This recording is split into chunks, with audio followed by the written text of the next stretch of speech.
Muito obrigado por escolher o Ministério de Vídeo e Áudio do Templo Batista Maranata. Depois de ouvir esta mensagem, visite o nosso site www.tbm.org.br. A nossa igreja oferece discipulado cristão, instituto bíblico e muitas oportunidades para o seu crescimento espiritual. Que Deus o abençoe. Maranata, ora vem, Senhor Jesus.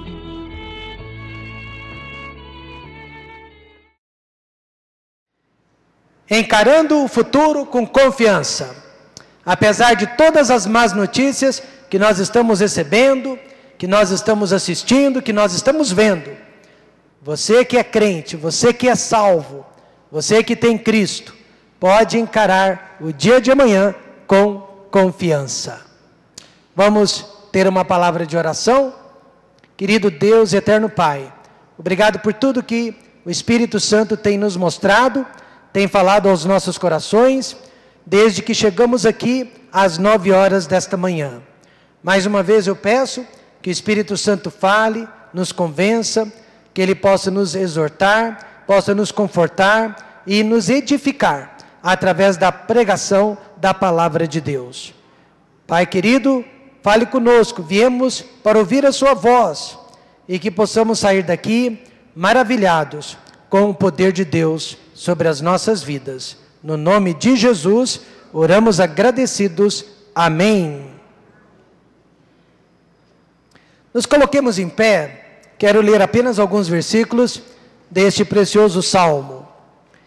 Eu te louvarei de todo o meu coração, na presença dos deuses, a ti cantarei louvores. Inclinar-me-ei para o teu santo templo e louvarei o teu nome pela tua benignidade, pela tua verdade, pois engrandeceste a tua palavra acima de todo o teu nome. No dia em que eu clamei, me escutaste e alentaste com força a minha alma. Podem se assentar? No Salmo 138, Davi está olhando para o futuro com bastante confiança, otimismo, através da fé, não através de fatos concretos, mas através da esperança, da fé. Ele garante que podemos esperar o melhor da parte de Deus para o dia de amanhã. Eu sei que a previsão hoje dos economistas e analistas não é muito boa para os próximos anos. No Brasil, haverá uma taxa mínima de crescimento. Se é que podemos chamar de crescimento algo que vai ficar bem próximo a zero. A maior parte dos países não crescerá mais que 3% nos próximos anos. Desemprego, recessão, guerras são as previsões mais realistas para os próximos anos. E o Brasil, enquanto estiver nadando em sangue, enquanto estiver aceitando a criminalidade e enquanto estiver praticando a impunidade, vai sofrer com muita seca e com falta de chuva, porque seca, falta de chuva na Bíblia está relacionado ao pecado de violência, de impunidade que imperam nas nações. Enquanto houver violência e criminalidade no nosso país, como se vê nos dias de hoje, sem a devida atenção das autoridades, nós vamos sofrer com problemas desta natureza. Mas a boa notícia, e eu não sou masoquista, mas a boa notícia é que a nossa igreja, o Templo Batista Maranata de Goiânia, tem sido mais abençoada em tempos de recessão do que em tempos de fartura. A nossa igreja de 1993 a 2003 era a igreja mais feliz que eu já conheci na minha vida. De 2003 a 2013, no tempo da fartura, nós nos tornamos individualistas e egoístas. E nós não éramos assim no tempo das dificuldades e das necessidades, nós éramos mais unidos, nós éramos mais dependentes uns dos outros, mas quando Deus começou a prosperar o nosso caminho, quando nós começamos a receber melhor, quando nós começamos a adquirir nossos bens materiais, nós nos tornamos mais individualistas e nos isolamos do povo de Deus. Por incrível que pareça, a nossa melhor época foi durante a recessão. Sempre haverá provações e situações que farão a fé do crente estremecer. Nessas horas, precisamos depender da palavra de Deus para a solução de todos os nossos problemas e para a paz de espírito que nós vamos precisar naquelas horas. Salmo 33, verso 20 diz: nossa alma espera no Senhor, nosso auxílio e escudo. Queridos irmãos, eu sou uma alma, eu não sou um corpo, eu não sou uma matéria, eu sou uma alma, e esta alma habita um corpo, mas eu não sou o corpo não sou eu. Por isso, que quando um crente completou 80 anos de vida, um amigo lhe perguntou como ele estava, e ele disse: eu mesmo vou muito bem, obrigado. Agora o meu corpo, a casa onde eu moro, já está estremecendo, já está se arruinando, mas eu mesmo vou muito bem. Por isso, nesta manhã, se você é o corpo, se o corpo é você, você está indo mal, porque o corpo está degenerando a cada dia que passa. Mas se você é uma alma que espera no Senhor, você vai muito bem para a glória de Deus. Nós somos uma alma. Por isso eu quero nesta manhã lhe dar 4 ensinamentos dentro do Salmo que garantem o dia de amanhã. Nós sabemos que vai ser difícil, mas nós temos a garantia que vem da parte de Deus. Primeiramente, nós temos a possessão da palavra de Deus. Amém, irmãos? Quantos trouxeram a Bíblia na igreja, pode levantar a espada para o ar. Nós temos a possessão da palavra de Deus. O salmista disse no verso 2: inclinar-me-ei para o teu santo templo, e louvarei o teu nome pela tua benignidade e pela tua verdade, pois engrandeceste a tua palavra acima de todo o teu nome. Veja como que a palavra de Deus está conectada à casa de Deus. A casa de Deus conectada à palavra de Deus. Aqui na igreja, nós já estudamos o significado dos vários nomes de Deus.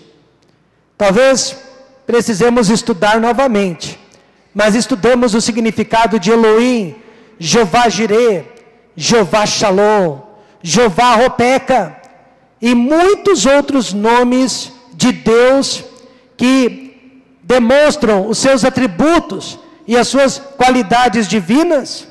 Mas veja, irmãos, apesar do nome de Deus ser tremendo, apesar do nome de Deus ser poderosíssimo, a palavra de Deus, a Bíblia, está acima de todos os nomes de Deus. Sim, a Bíblia é mais importante que todos os nomes de Deus. Daí a importância deste livro na nossa vida. Antigamente, a palavra de um homem era mais importante que o seu nome. Não havia necessidade de nota promissória, não havia necessidade de um contrato, porque a palavra do homem valia muito mais do que a sua assinatura.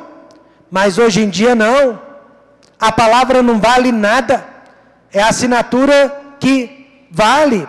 Temos que assinar, temos que reconhecer firma para garantir a nossa palavra. Mas com Deus, a sua palavra ainda continua mais preciosa que o seu próprio nome. Sua palavra é tudo, amém, irmãos? E nós temos as promessas da palavra de Deus. Nesta manhã nós temos a possessão da palavra de Deus. Por isso, podemos olhar para o futuro, para os próximos anos, com muita confiança. Em primeiro lugar, a Bíblia é alimento para o nosso crescimento espiritual. Alguns de nós não crescemos nada no ano que passou. Alguns até regrediram, outros se estagnaram, mas poucas pessoas conseguiram crescer, conseguiram progredir na vida espiritual, conseguiram se aproximar mais de Deus. Neste ano, nós temos que crescer. Amém, irmãos? Paulo disse: toda a Escritura é divinamente inspirada e proveitosa para ensinar, para redarguir, para corrigir, para instruir em justiça, para que o homem de Deus seja perfeito e perfeitamente instruído para toda boa obra. E a palavra perfeito significa completo. Então, você pode ter doutorado, licenciatura, mestrado em várias universidades do mundo, mas se você não pratica a palavra de Deus, não é perfeitamente instruído para toda boa obra. 2 advogados estavam batalhando, estavam travando uma batalha na corte durante um julgamento. Aí o advogado de acusação, querendo impressionar o juiz, impressionar o jurado, citou uma passagem das Escrituras, e ele disse que a maior fonte de autoridade do mundo, certa vez disse: pele por pele, e tudo quanto o homem tem, dará por sua vida. Mas o advogado de defesa, que conhecia melhor a Bíblia, respondeu: o caro colega acabou de dizer que a maior fonte de autoridade do mundo é o diabo, porque foi Satanás quem disse: pele por pele, olho por olho, e tudo quanto o homem tem, dará por sua vida. Sim, está na Bíblia, mas não foi Deus quem disse, foi Satanás. Veja então que pouco conhecimento da Bíblia é perigoso, e muitas pessoas usam a Bíblia para impressionar, mas Deus usa a palavra dele para nos transformar. A Bíblia não é para demonstrarmos conhecimento, mas transformação de vida, de atitude, de pensamentos. Por exemplo, uma senhora crente, ela tinha preguiça de ler a Bíblia. Então, todos os dias pela manhã, ela abria sua caixinha de promessas, para saber o que Deus tinha para ela no decorrer do dia. É o horóscopo do crente, E naquele dia ela abriu a caixinha de promessa e leu: Judas foi e se enforcou. Ela pensou: isso não é para mim? E abriu uma outra passagem da Bíblia que dizia: vai e faça o mesmo. Viu o que acontece quando você usa a Bíblia de forma errada? Quando você usa a Bíblia sem o devido respeito? Algumas pessoas esperam que a Bíblia cause um efeito imediato na vida delas. Mas geralmente a Bíblia funciona como vitamina, trazendo benefícios a longo prazo.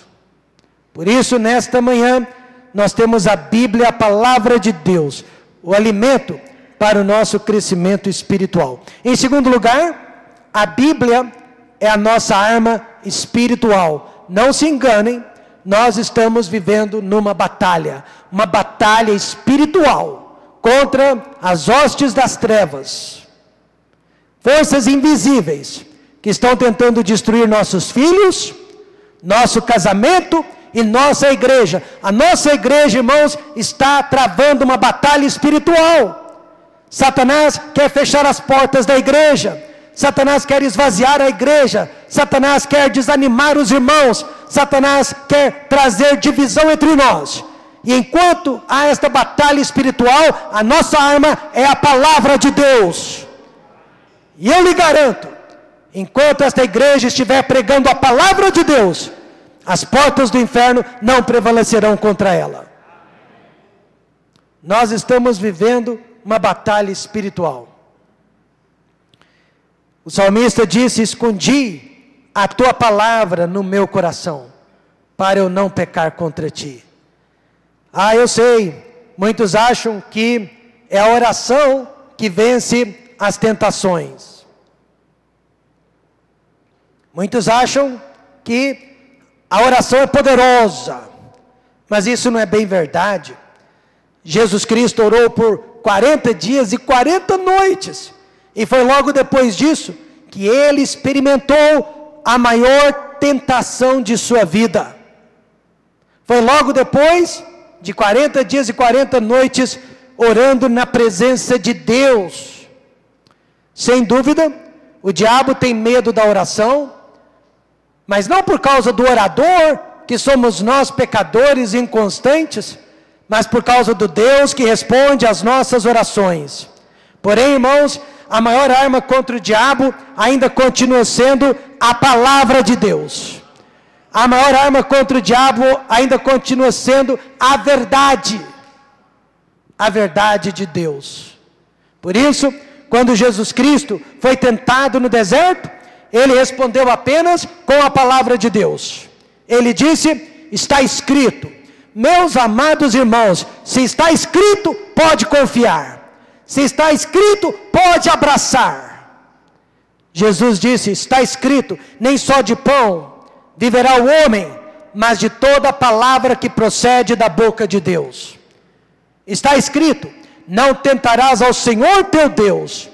E está escrito: vai-te, Satanás, porque está escrito: ao Senhor teu Deus adorarás, e só a Ele servirás. Então, neste ano, nós vamos ser tentados. Fomos no ano passado, vamos ser tentados novamente neste ano, em várias áreas da vida. Por exemplo, o crente sendo tentado a beber, sendo tentado a ingerir bebidas alcoólicas. Ele pode citar Provérbios 20, verso 1.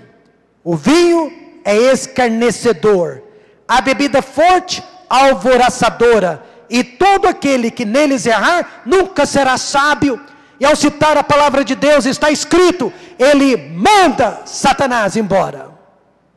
O crente, sendo tentado a se prostituir, contaminar o seu corpo, o seu vaso, ser infiel para com o cônjuge, pode citar 1 Tessalonicenses 4:3, porque esta é a vontade de Deus, a vossa santificação, que vos abstenhais da prostituição. E mais uma: o crente sendo tentado a deixar a sua igreja, a abandonar a sua igreja, pode citar Hebreus 10, 25, não deixando a nossa congregação, como é costume de alguns, ainda que outros estejam fazendo, eu não vou fazer, porque está escrito. Amém, irmãos? Está escrito, é a nossa vitória contra a tentação. Está escrito. Antes de mais nada, você e eu podemos dizer no nome de Jesus Cristo: vai-te, Satanás, porque está escrito: ao Senhor teu Deus adorarás, e só a Ele servirás. Então, nós podemos ter confiança no dia de amanhã, porque nós temos a possessão da palavra de Deus. E este livro é o alimento para o nosso crescimento espiritual e arma contra os inimigos. A palavra de Deus. O segundo fator que garante o nosso futuro é, sem dúvida, o privilégio e o poder da oração. Veja o versículo 3: no dia em que eu clamei, me escutaste e alentaste com força a minha alma. Eu tenho que admitir que aquele crente que não ora, não participa dos cultos de oração, é alguém que não precisa de Deus. Não, ele jamais admitiria que não precisa de Deus, mas ele vive como se não precisasse. Ele não vai admitir: eu não preciso de ti, mas ele demonstra que não precisa, pois não ora, não participa dos cultos de oração da igreja. Logo ele está demonstrando que não precisa de Deus. Agora, eu preciso mais de Deus do que de comida. Eu preciso mais de Deus do que do ar que respiro. Quantos precisam de Deus? A oração, então, é um meio através do qual nós demonstramos esta necessidade. Veja 4 razões porque nós oramos na nossa igreja e em nossa casa. Primeira, para oferecer louvores a Deus. Paulo disse: não estejais inquietos por coisa alguma, antes as vossas petições sejam em tudo conhecidas diante de Deus, pela oração e súplica, com ação de graças. Irmãos, às vezes, ou na grande maioria das vezes, falta ação de graças em nossas orações. Oração não é só pedir, mas é principalmente agradecer e louvar a Deus. Mas nós somos um povo estranho. Como é difícil participar de um culto de ação de graças e só agradecer e louvar a Deus e não pedir nada. E como é difícil louvar e agradecer a Deus quando a videira não dá o seu fruto, quando as coisas estão indo de mal a pior. Lembro-me de uma mulher que sofreu um acidente, um tijolo enorme caiu no seu pé, amassando os seus dedos, e naquela hora, ao invés dela dizer, ai, ela disse, obrigada, Senhor. Isso é bíblico, amém, irmãos? Isso é bíblico. Nos Estados Unidos, há certos tipos de árvore que nunca mudam de cor, independente da estação do ano, sempre ficam verdinhas, no frio, no calor, na seca ou na chuva, elas não mudam de cor, e assim também deveríamos sermos, ou deveríamos agir como crentes, independente da nossa circunstância, independente se estamos bem ou mal, se uma doença nos atacou, se o dinheiro acabou, nós sempre devemos louvar e agradecer a Deus. Nós sempre devemos cantar hinos de louvores a Deus. E isso vai fazer de nós pessoas melhores. Essa criança não gostava muito da comida que sua mãe fazia, mas seu pai insistia que ela tinha que comer e tinha que agradecer a Deus pela comida. Neste dia, o pai disse, filho, ore agradecendo pelo almoço. E o menino olhou para todos os pratos que a mãe havia feito e não gostou de nenhum deles. E honestamente falou para Deus, Senhor, o Senhor sabe que eu não gosto de nenhuma dessas comidas, mas eu vou ter que comê-las de qualquer jeito. Então, muito obrigado no nome de Jesus, amém. Sabe o que isso significa? Em tudo dai graças, porque esta é a vontade de Deus em Cristo Jesus para convosco. Amém, irmãos? Nós temos que aprender a louvar a Deus por tudo que Ele permite em nossas vidas. E a segunda razão, porque devemos orar, é para confessar os nossos pecados. A palavra de Deus diz, se confessarmos os nossos pecados, Ele é fiel e justo para nos perdoar os pecados e nos purificar de toda a injustiça. É impossível ser perdoado sem confissão. E é impossível confessar sem oração.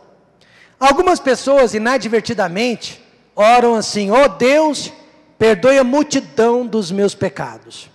Eu não gosto desta oração, porque não seria uma multidão de pecados se a pessoa confessasse todas as vezes que pecasse, amém, irmãos? Se arrependesse todas as vezes que caísse, amém, irmãos? Não seria uma multidão se nós estivéssemos em dia com Deus através da oração. Então nós oramos para confessar os nossos pecados.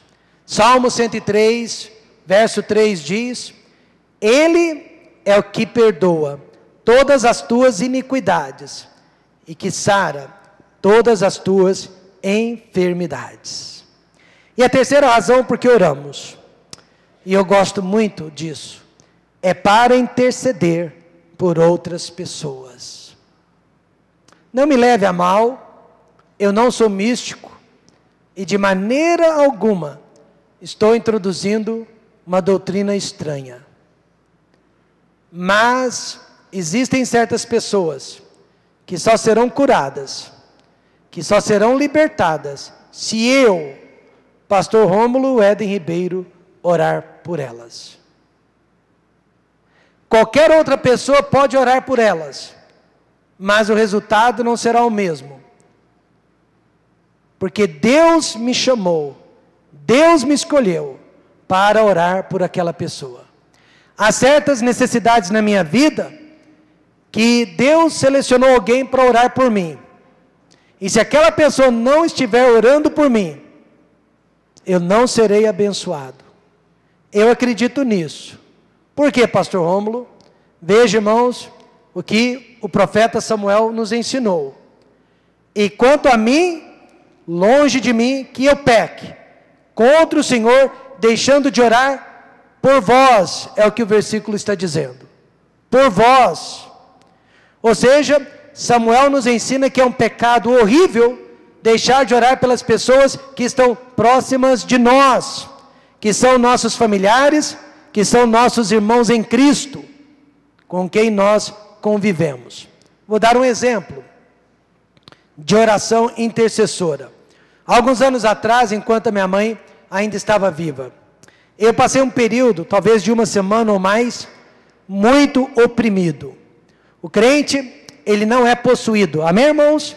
Ele não pode ser possuído pelo diabo, porque Lúcifer e o Espírito Santo não coabitam o mesmo espaço. E esse espaço já pertence ao Espírito Santo de Deus.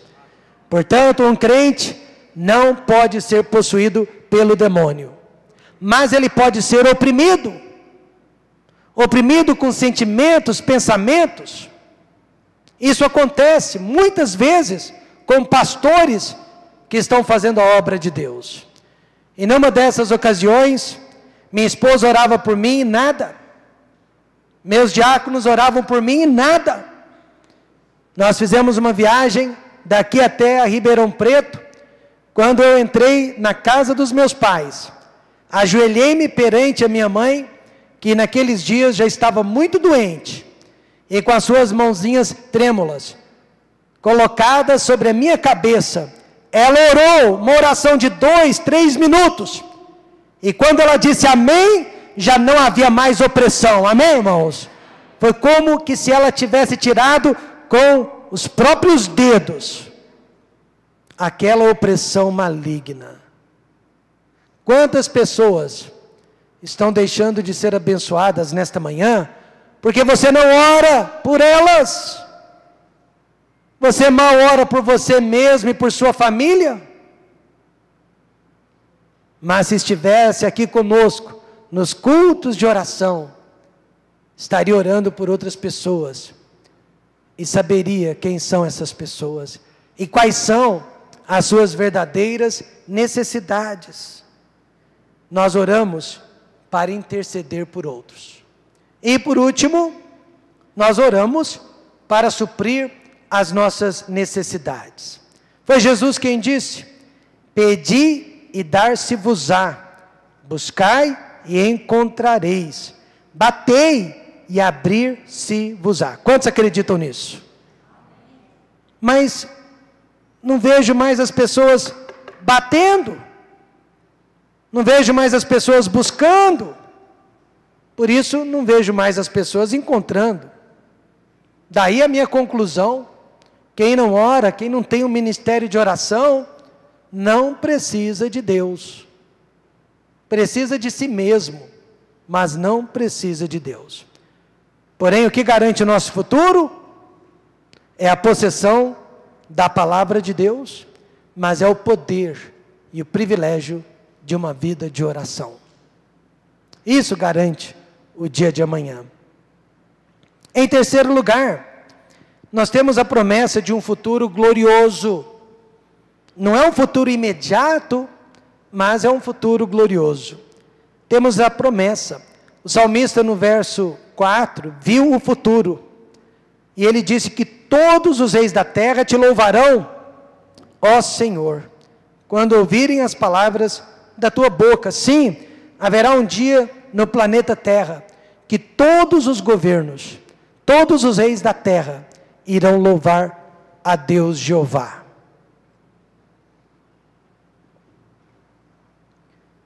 Nós podemos ter esta certeza, primeiro, porque temos a promessa da volta do Senhor Jesus Cristo. Não, ele não voltou no ano passado, mas ele pode voltar neste ano. Paulo disse, no momento, no abrir e fechar de olhos, nós seremos transformados ou nós seremos arrebatados.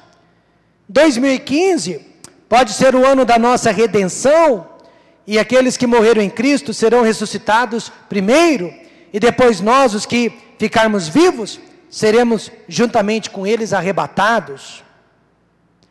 Agora, quantas pessoas estão pensando nisso? Quantas pessoas estão esperando por isso? Eu estou. A cada dor de dente, eu penso no arrebatamento da igreja. Amém, irmãos? A cada dificuldade, eu penso no arrebatamento da igreja. Porque esta é a única solução. Com 2 filhinhos mortos dentro de um caixão, uma mãe cuja dor era indescritível, ela disse para os seus consoladores, a minha dor não vai durar para sempre, porque o Senhor Jesus Cristo está voltando. Esta é a nossa verdadeira esperança. Mas quantas pessoas estão pensando nisso? A Europa já tem uma moeda única, se chama o euro, uma das moedas mais valorizadas que há no mundo, só perde para libras, que é a moeda oficial da Inglaterra. Os governos da terra estão se unindo com o pretexto de combater o terrorismo. Eles estão tendo acesso a todos os tipos de informação que você pode imaginar. Sabem da nossa conta bancária, da nossa vida financeira, sabem de tudo sobre nós. Eles estão se unindo econômica e politicamente. E as religiões do mundo, elas não estão se unindo, porque cada religião é idólatra, mas elas estão se sincronizando, se preparando para a vinda do anticristo. As coisas vão piorar bastante ainda, antes da volta do Senhor Jesus Cristo. Podem ter certeza disso. Mas Ele vai voltar para mim, e Ele vai voltar para você, Ele vai voltar para nós. E nós temos a promessa de recompensas no tribunal de Cristo. Paulo garante, porque todos devemos comparecer ante o tribunal de Cristo, para que cada um receba segundo o que tiver feito, por meio do corpo, ou bem ou mal. Pastor, o que significa? Porque todos devemos comparecer. Vamos ilustrar. Faça de conta que o evangelista Zander é Jesus Cristo, ele é um juiz. E ele vai estar no pódio para julgar a todos. Fica aqui em pé. Agora, venham aqui vocês 4 me ajudar, por favor. Podem vir também Silvia e Lidiane. E fiquem juntos. Fiquem juntos olhando para o juiz. Juntos, todos juntos, olhando para o juiz. Muitas pessoas acham que o julgamento do tribunal de Cristo vai ser coletivo. Não vai não.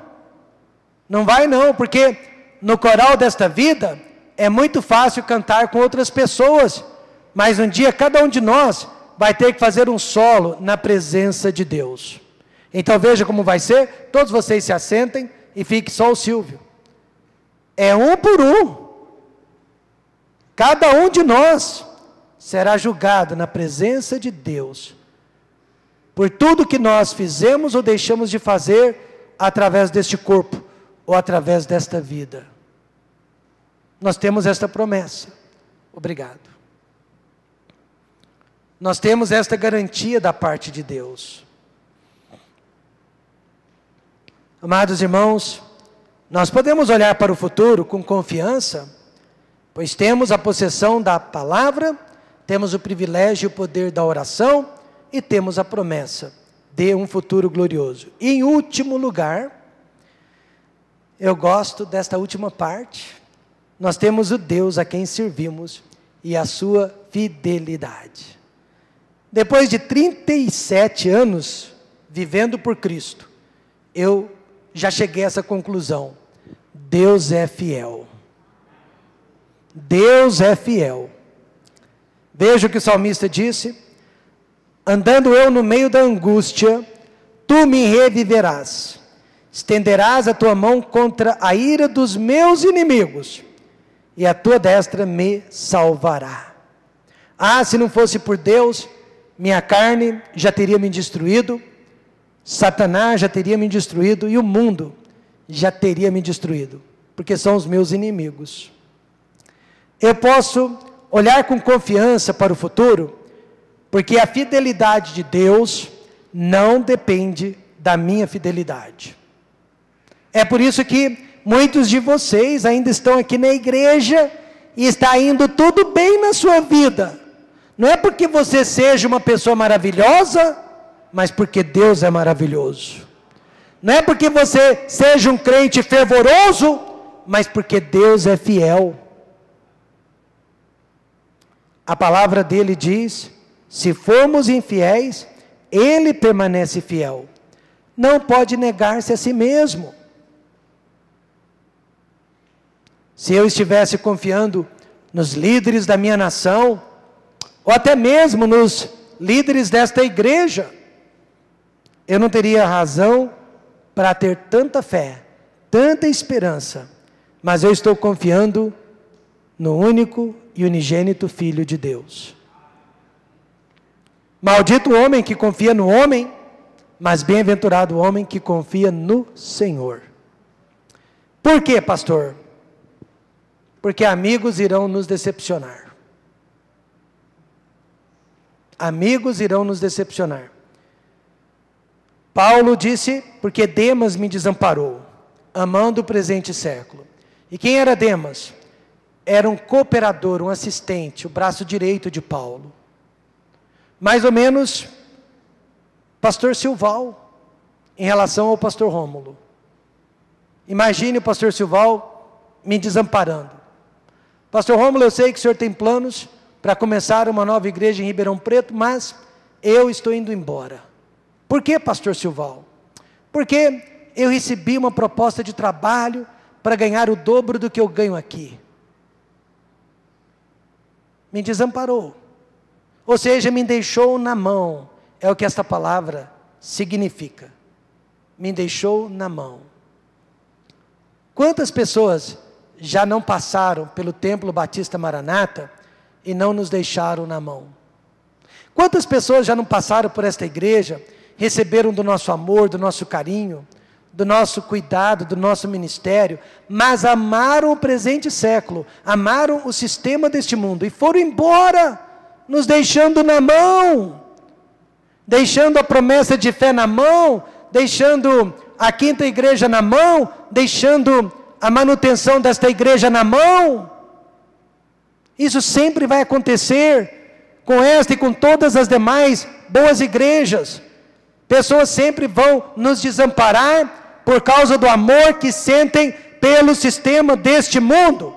Mas não tem problema não, porque nós não estamos confiando nelas, nós estamos confiando em Deus. Nós estamos esperando em Deus. E todas as vezes que isso acontece, Deus supre. Amém, irmãos? Deus abençoa. Agora não são só os amigos que irão falhar. Nossas falhas irão nos decepcionar também. Eu estou cansado de falhar. Quantos aqui estão cansados de falhar? Isso é algo que me incomoda. É algo que me deixa triste todas as vezes que eu cometo uma falha. Paulo sofria disso também.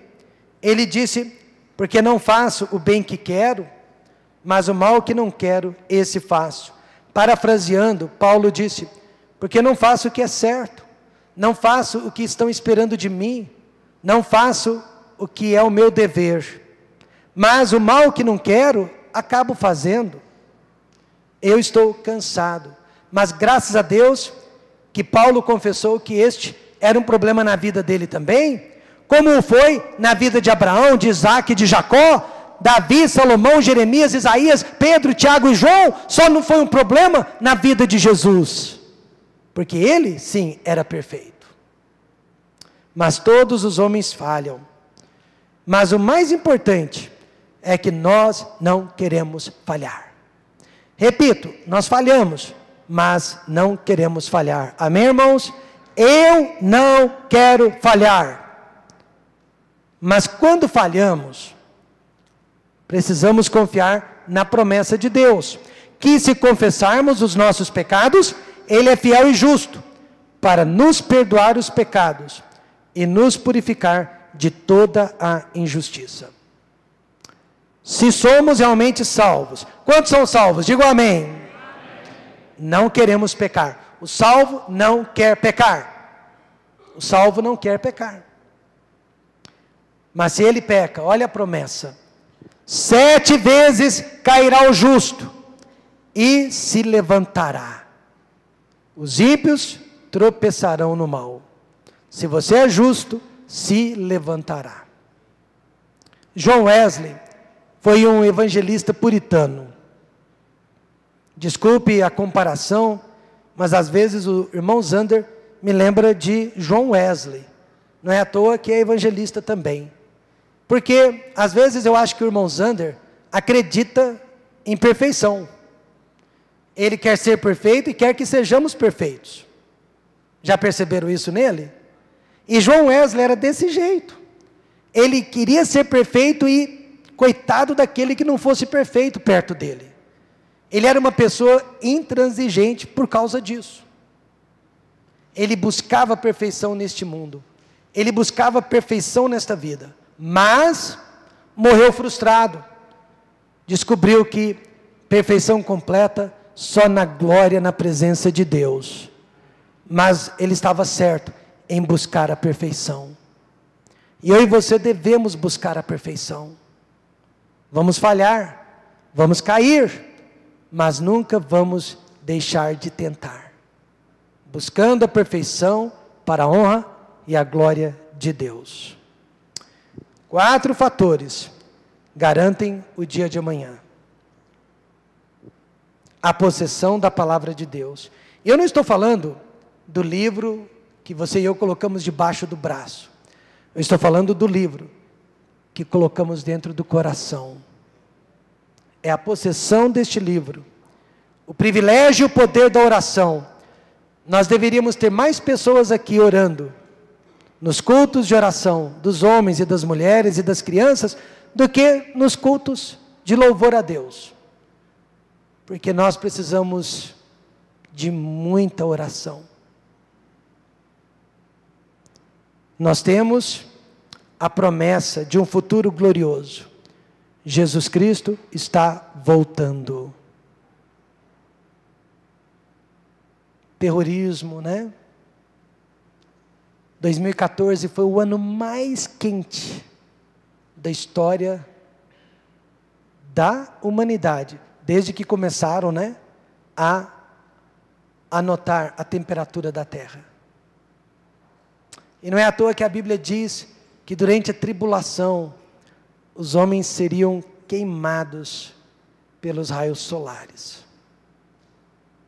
E ao invés de dar glória a Deus, que pode parar com esta praga, eles irão blasfemar o nome de Deus. E nós estamos vendo os ensaios, e muitos não estão se dando por conta, que o nosso tempo é curto. Mas nós temos a promessa Jesus Cristo está voltando. E nós temos a certeza da pessoa a quem servimos. Ele é fiel. Durante o dia, durante a noite, Ele é fiel. Ele é fiel mesmo quando nós não somos.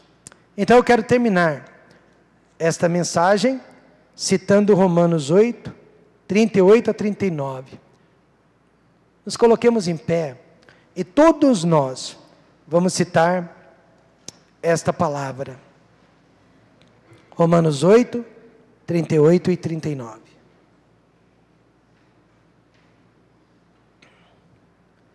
Todos juntos, me acompanhando. Porque estou certo de que nem a morte, nem a vida, nem os anjos, nem os principados, nem as potestades, nem o presente, nem o porvir, nem a altura, nem a profundidade, nem alguma outra criatura nos poderá separar do amor de Deus que está em Cristo Jesus, nosso Senhor. E o povo de Deus diz? Amém. Vamos fechar os olhos e ter uma palavra de oração neste momento.